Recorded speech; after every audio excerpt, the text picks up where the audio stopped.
Hi, I'm Sandi Genovese and welcome to the Scrapbook Showgram.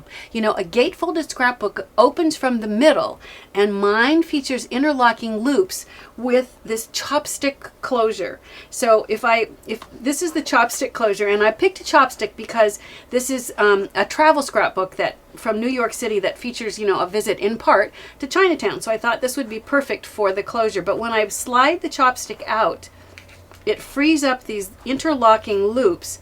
So now you can open the scrapbook in order to reveal the pages inside. I've placed the pages in here, but I have not gone back and added all of the photos and all the embellishments that are going to go inside just yet. However, that doesn't prevent me from showing you how to actually create this scrapbook. So in order to begin with, we're going to look at the front covers and then the back cover. So let's look first at the covers, and I'll bring up my examples. I think I will go ahead and slide the chopstick back in so it will hold that closed in order to bring this guy up. What I've done is I've cut two front covers. Now the front covers, the dimensions are it's 5 1/4 in width and it's 8 inches tall, and I've done two of them. I needed to go ahead and I needed to punch holes along the side, and because I don't want it to shift, I've punched 4 holes. Because this is 8 inches long, it turns out that by separating the space in between each of the holes, if it's 1 5/8, then they're all equidistant from each other and from the bottom. So there's 4 holes, and I've already gone ahead and I've marked and I've punched 4 holes on what will be the left side and 4 holes on what will be the right side. That's my left and my right, so I guess it's the opposite for you. And then I lay these down. The back cover, I'm going to set these down just to show you. The back cover needs to be larger because you have to allow room in the center. If you look here, this is where those interlocking loops are going to go, and eventually the chopstick is going to sit in there. So the dimension on the back cover, it's still 8 inches tall. However, the length of the back cover is 11 inches. So this is 11 inches is the dimension that you need for this back cover. The back cover has been backed. I went ahead and I took the cardstock and I fastened it to a sheet of nice sturdy chipboard because I want this to be really sturdy, and I need for the backing to reflect that sturdiness by attaching it to chipboard. So I've gone ahead and I'll lay my pages down and show you. If I lay the front covers so they align with the back cover, I've then gone back with a pencil, and if you look at this side here, I've used a pencil in order to mark where I want those holes so that the back cover will align with the front covers. And I'm going to punch them. On this left side, I've already punched the holes out, but remember, this is backed with chipboard, and chipboard isn't the easiest thing. It's pretty heavy to cut through. I don't know if you happened to see the project I did that was the table tent, but I went through all of these contortions in order to avoid having to cut through too many layers at once. One of you viewers commented, "I love the help that you give me," and you said a crocodile would go through all those layers. And I realized I even have a crocodile and I hadn't thought to use it. So I'm bringing it out in case you haven't seen it. This will cut, and it does a number of other things, but right now we're looking at this section here because this is the 1/4 inch size that's going to punch the 1/4 inch holes, and it's really heavy duty. So I'm going to go ahead and I'll start with the bottom one, and I'm going to just put this in there. I have to turn it a little so that I can line it up. As I start to pull down on the handle, the blade in the punch is exposed so that I can align it with the hole, the circle that I've marked, and I'm going to just punch, and that easily it's cut through all those thicknesses. Very clean, very wonderful. I would then go ahead and punch, of course, all the rest. I won't stop to do that now, but eventually you'll have all the holes punched on the left side of the front and back covers, and on the right side, on both sides as well, in order to be able to have the covers started. Now, I think it's easiest to decorate before all the layers are attached together. So the next thing that I'm going to do is I'm going to bring up the pattern papers that I used, and I've got this black and white sort of damask looking pattern, and I'm going to add adhesive to the back side of it. And I say this all the time, but You don't need, I don't bother to put tons of adhesive because it takes time. I want enough to hold it so that I can put this scrapbook together and show you how this is done. However, I don't put as much as I really put when I make the real thing. So I'm going to go ahead and attach that, and then I will take and do the same thing for the other side, the other half of the front cover, and attach that to the top. If you'll notice, I'm covering up one of the holes. I could have waited and done this stage after, which might have been smarter, stuck this down first. So I am going to have to go back. I'm not going to stop to do it now, but I would, if I turn these over, you can see I am going to need to go back with my hole punch and punch out those white holes so that I have holes all the way through, which you would want to do. The other embellishment that I added, I created this checked paper simply by adding a deeper shade of red on top of a lighter shade of red. So I'm going to add adhesive to the back, and I'll attach it to both sides. And when I set this down, if you don't like the placement of how the checks come out, you can, I always make a couple of extras so it gives me room if I want to play around a little and to slide that check. I'll put the adhesive on the second one, and I'll show you what I mean before I actually attach it. So if I want this to look like it's, you know, one solid piece, maybe I don't want this to come out on that area, I can maneuver this around if I have a few extra checks on there. So in this case, I think I'm going to go ahead and just make it look like it's one continuous check design. So I'm going to go ahead, trim off the excess. That gives me this section of the front cover.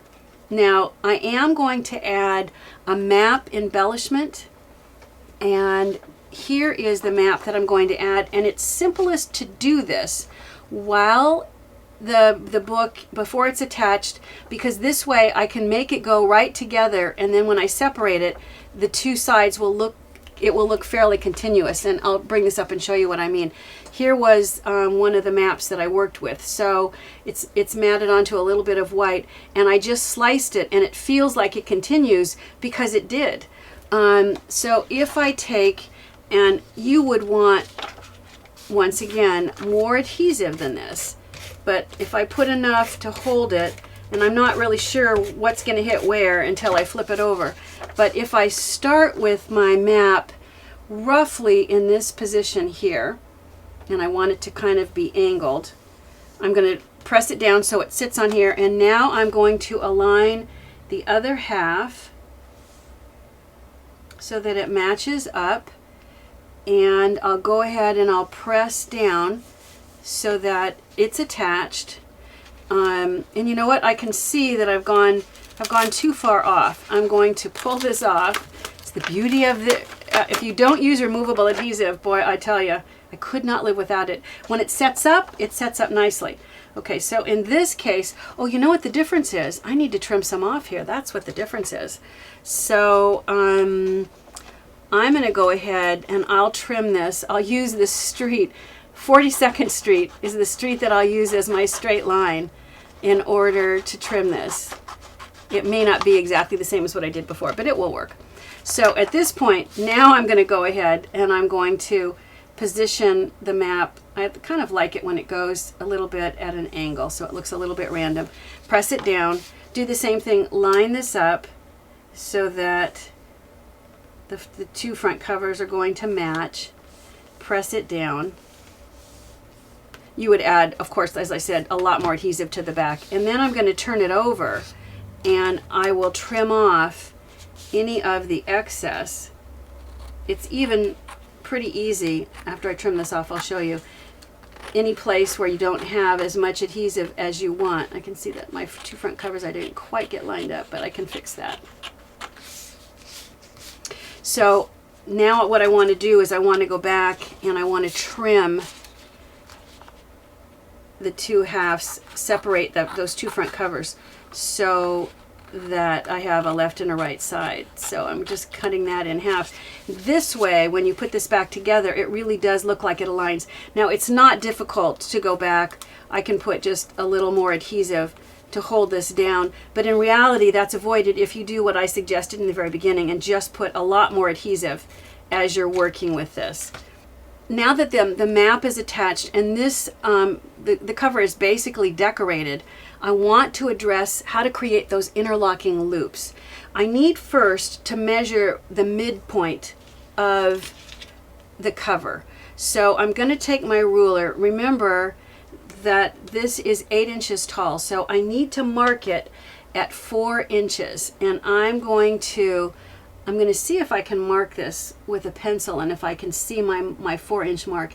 If I can't, because I'm going to be able to go back and erase that later. So there is the 4-inch mark, and if I lay this right up next to it, I should be able to mark the 4 inches right across. So I'm going to be able to go back later with an eraser and erase those marks out. If not, you could also use some removable tape and mark the spot with that. Once I've got that marked, that's going to be, you'll see why that becomes important as a guide. I first need to create the loops before I can worry about attaching them. So I'm going to move those a little bit out of the way and show you how to create the loops. Now, I started with fabric stickers, but I must admit I've had these a while and I don't know how easy it's going to be to find them. I went to Paper Source, and I also went to an art store and discovered that bookbinding tape works perfectly. So basically, you want it to not crease when you try to loop it. You want it to stay in a circle. So fabric is perfect because instead of folding, it will loop and it will retain its shape. Bookbinding, this is actually another fabric tape. Any tape that you can find that has this fabric, this happens to be sort of a linen-y texture, but at Paper Source it came as wide as this and as narrow as this on a roll in lots of different colors. I mean tons of colors. So you could use those as well, but I'm going to be using the fabric sticker, and I'm going to just peel it off, and I'll go ahead. I'm going to place it onto a piece of yellow. This is going to just be like the backing for that loop. Plus, I need to leave some paper on both sides. So I'm going to then go back and trim this. Now, the length of your fabric, it's based on how big the thing is that you're going to place. What do you have to thread through those loops? So you will have to figure that out based on what you're going to be sliding through the loops. So I need 4 of these. I happen to have 3, but here's what I meant. I don't want these to actually crease. I want, when I turn these into a loop, I want it to stay looped, and the fabric helps that to happen. It keeps it in a nice loop instead of becoming an actual fold or a crease. Now, in order to attach it, I'll bring back over my 2 front covers, and I'll start with this side. What I need to do is place my adhesive, and I normally use a really aggressive adhesive for that. I'm going to go ahead and place the adhesive on the top of this fabric covered strip, and I'm going to place this so that it just lines up with this middle spot. I want the fabric itself to just line up. Actually, I need to come up a tiny, just a hair. It's better if you be a little bit looser because they don't have to actually touch. When I press it down, now I'll flip it over so you can see. Now it's stuck partly, and then I'm going to bring it around. I'll put adhesive on the other side, the back side of this loop, and I'm going to curl this around, and I want to then attach the back side. However, how far I bring it in, if I don't want yellow to show, and let me show you, I'm going to use this polka dot paper as my liner. If I lay this down so that it sits like this, notice how I'm going to see a little bit of yellow. If I want this to all be fabric, I'm going to bring this in just a tiny bit more. But however much you bring it in, you need to make sure that if you go back, I'm going to pull out my chopstick, and you slide your chopstick through, you need to make sure that you've done it loose enough that the chopstick is going to slide through and it's not too tight.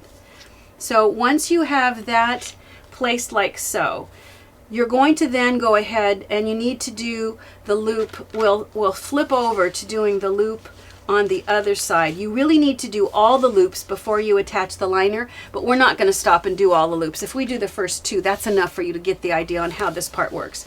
Remember, this lined up going above the line, so if this is going to be the other side, now I need for the next loop to line up going below that little pencil line that I drew. So now I'm going to do the same thing with my adhesive, place it on the top, and I'm going to place it so that it's fastening to the back, but this time I'm going below, just a little bit below the pencil line, and I'm going to press it down. You would want to really let it set up. Of course, I don't have time right now to do that, but I'm going to do the same thing. I'm going to loop this around and I'm going to fasten this down. So I'll put adhesive on the back side, and I'm going to pull this around and loop this and go ahead and press it down. So you would want to continue. If I place these back together, you can see how I've started to create those loops. You would continue and do the next loop here, and then I went ahead and did the next loop up here, so that I ended up doing 4 loops. And if you start with the middle and go down and up from there, you can, it will come out. You can even just do 2, you could do 6, I've done 6, in this case I did 4, but the amount is up to you. At this point, you want to look at how to attach, pretend like all these loops have been attached, or pretend like you're only going to use 2 loops. So at this point, you want then to cover over, this, what you can see as your, the tail end of this loop. So in order to cover that, what I've done is I'm just going to take this polka dot paper that is trimmed slightly smaller, and I decided that I was too lazy to have to go back and punch the holes out yet again once this was attached. So I made it just slightly smaller on the top and bottom, and I made it about a 1/2 inch smaller on the sides because I want to clear the side with the holes. So I'm going to position this so that I have just about an even border on the top and the bottom and on the side that has the loops, like so. And that's going to hold as many loops as you have on there. And I'll bring up another piece of polka dot paper that I'm going to do on this for the same thing on this side, and I'll go ahead and place adhesive.